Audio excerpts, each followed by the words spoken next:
Kouluvuosi jaetaan syys- ja kevätlukukauteen. Syyslukukausi alkaa yleensä elokuun toisella viikolla. Syyslukukaudella on viikon mittainen syysloma. Syyslukukausi päättyy joulukuun lopulla joululomaan.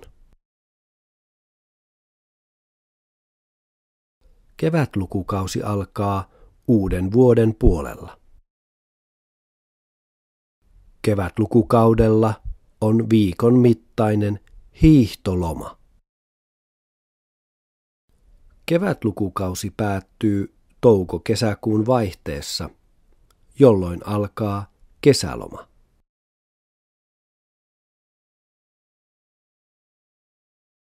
Sairaana ei saa tulla kouluun. Sairauden jälkeen on oltava 1 kuumeeton päivä kotona. Poissaolosta ilmoitetaan mahdollisimman pian luokanopettajalle tai luokanvalvojalle.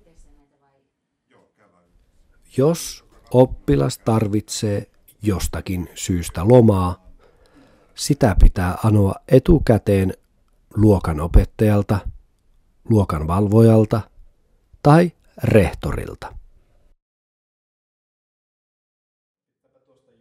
Opettaja voi myöntää 1–3 päivää kestävän loman.